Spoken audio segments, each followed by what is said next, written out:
Hello दोस्तों, स्वागत है आप सभी का अपने चैनल अनस्टॉपेबल पे। हमें कभी रुकना नहीं है, कभी थकना नहीं है। तो दोस्तों, मैं हर रोज़ की तरह आप लोगों के लिए कुछ बेहतरीन क्वेश्चन लेकर आ गया हूँ। तो आइए इन्हें अच्छे से समझते हैं और लगाते हैं। दोस्तों, ये क्वेश्चन आपकी परीक्षा की दृष्टि से बहुत ही महत्वपूर्ण क्वेश्चन है, इसलिए आप इन्हें अच्छे से समझें और लगाएँ। दोस्तों, जैसा कि आप लोग अपने सामने क्वेश्चन देख रहे हैं, निम्न घातांकीय संख्या में इकाई का अंक ज्ञात कीजिए। यानी कि ये जो संख्या दी हुई है 143 की पावर 28 यानी कि 28, इसमें हमें इकाई का अंक ज्ञात करना है। तो आइए इकाई का अंक हम लोग ज्ञात करते हैं और देखते हैं इन चारों ऑप्शन में से कौन सा इसका करेक्ट आंसर होता है। आइए सबसे पहले हम लोग क्वेश्चन को उतार लेंगे, उसके बाद सॉल्व करेंगे। क्वेश्चन दिया है 143 की पावर 28। देखिए दोस्तों, इतना कर लेने के बाद हमें इसमें देखना है जो ये पूरी संख्या दी हुई है, इसमें इकाई का अंक कौन है। तो दोस्तों, आप लोगों को पता होगा ये जो पहली संख्या पीछे से होती है, ये होती है इकाई, ये दूसरी दहाई और ये तीसरी होती है सैकड़ा। इकाई, दहाई, सैकड़ा, हज़ार, 10,000, ऐसे ये संख्या बढ़ती हुई आगे चली जाती है। तो दोस्तों, ये 3 है। तो हम लोग देखिए क्वेश्चन में पूछा है कि इकाई का अंक ज्ञात कीजिए। तो दोस्तों, हमें पूरी संख्या से मतलब न रखते हुए सिर्फ इकाई अंक से मतलब रखना है।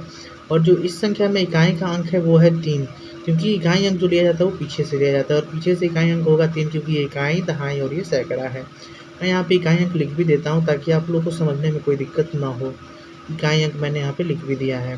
देखिए दोस्तों, इतना करने के बाद अब पूरी संख्या देखिए 143 थी, इसमें इकाई का अंक 3 हो गया और ये क्वेश्चन भी पूछ रहा है इकाई अंक ज्ञात कीजिए। देखिए दोस्तों, अब इस प्रोसेस को आगे बढ़ाते हैं।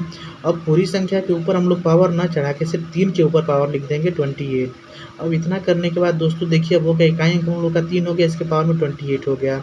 अब इतना करने के बाद जब 28 जो पावर में, इसको हम लोग को 4 से डिवाइड कर देना रहेगा।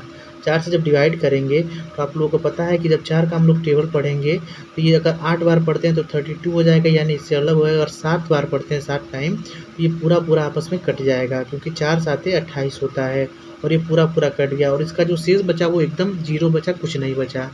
तो दोस्तों, जब शेष कुछ भी नहीं बचा है तो आपको मैंने बता भी रखा है कि जब शेष कुछ ना बचे तो आपको क्या करना है। तो आइए देखते हैं, फिर से मैं एक बार आप लोगों को बता देता हूँ।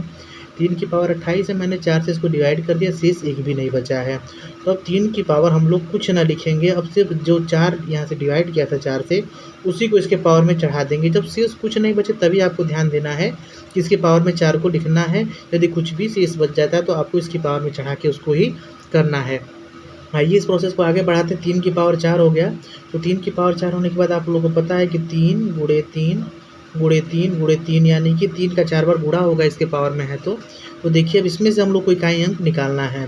दोस्तों, हम लोग इनका डायरेक्ट गुणा करके भी इकाई अंक निकाल सकते हैं। 3 3 9 9 3 27, 27 3 81, 81 हो जाएगा। और 81 में जो इकाई का अंक पहले को नहीं लेना है, दूसरे को लेना, इकाई अंक 1 हो जाएगा। और 1 यानी कि ऑप्शन नंबर डी एकदम करेक्ट हो जाएगा। लेकिन ऐसे ना करते तो इसको और भी आसान बनाया जाए, क्योंकि ये संख्या बड़ी होगी तो आप लोगों को डायरेक्ट गुणा करने में दिक्कत होगा। तो इसलिए अब देखिए, इसको शॉर्ट बताते हैं। जैसे 3 में 3 का करेंगे तो 9 हो जाएगा, 9 में फिर 3 का करेंगे तो 27 हो जाएगा। 2 को नहीं लेंगे, 7 को लेंगे। 7 में 3 का करेंगे तो 21 हो जाएगा, जिसमें 2 को नहीं लेना है, 1 को लेना है। और 1 हमारा एकदम करेक्ट आंसर हो जाएगा, यानी कि ऑप्शन नंबर डी जो होगा हम लोग का एकदम करेक्ट आंसर हो जाएगा। मुझे उम्मीद है कि आपको ये क्वेश्चन बहुत अच्छी तरह से समझ में आया होगा। आइए दूसरे क्वेश्चन को सॉल्व करते हैं और इसका आंसर लाते हैं हम लोग। क्वेश्चन दिया है 122 की पावर में 64 यानी कि 64।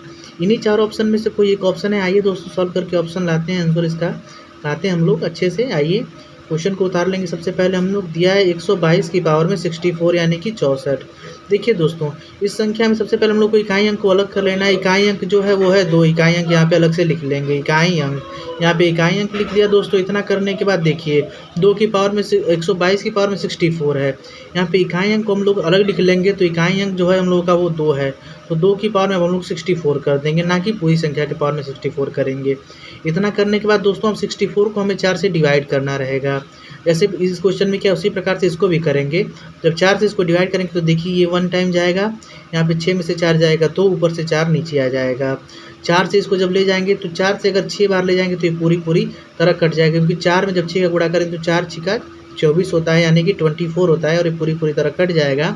और जो इसका शेष बचा वो बचा 0। तो आप लोगों को पता है कि जब भी शेष 0 बचे आपको एक ही प्रोसेस करना है कि जितना भी पावर में दिया रहे उसको हटा के उसके पावर में 4 कर देना है। देखिए दोस्तों, इसके पावर में 4 हो गया। अब इसको मैं यहाँ पे कर देता हूँ, 2 की पावर में 4 हो गया, तो 2 को अब 4 बार यहाँ पे गुणा में लिख देना है, 2 गुणे 2 गुणे 2 गुणे 2। इतना करने के बाद दोस्तों आप चाहे तो उसको डायरेक्ट गुणा करके इसका आंसर ला सकते हैं, 2 दूना 4 दूना 8 दूना 16 इकाई अंक 6, यानी कि ऑप्शन नंबर सी एकदम हम लोग का करेक्ट हो जाएगा डायरेक्ट गुणा करने के बाद। लेकिन दोस्तों ये अगर संख्या यहाँ पे बड़ी होती तो हम लोग को दिक्कत होता, तो इसलिए मैं दूसरा मेथड बता देता हूँ। ऐसे करेंगे तो यहाँ पे 16 आ जाएगा, 1 को नहीं लेना है, इसको लेना है, ये हम लोग का एकदम करेक्ट आंसर हो जाएगा। यदि इसका शॉर्ट देखते हैं इकाई अंक ज्ञात करने का, तो 2 दूना 4 4 यहाँ पे हो जाएगा, 4 दूना 8 हो जाएगा, 8 दूना 16, 1 को नहीं लेना है, 6 को लेना है, और 6 हम लोग का एकदम करेक्ट आंसर हो जाएगा, यानी कि ऑप्शन नंबर सी जो हो जाएगा हम लोग का एकदम करेक्ट हो जाएगा। मुझे उम्मीद है कि आपको ये दोनों क्वेश्चन बहुत अच्छी तरह से समझ में आए होंगे। यदि समझ में आए तो प्लीज़ कमेंट बॉक्स में ज़रूर बताएं कि आपको ये दोनों क्वेश्चन सॉल्व करके कैसा लगा। दोस्तों यदि आप इस वीडियो को पहली बार देख रहे हैं और चैनल पर नए हैं तो प्लीज़ चैनल को सब्सक्राइब कर दें तथा वीडियो को लाइक कर दें। Thank you so much.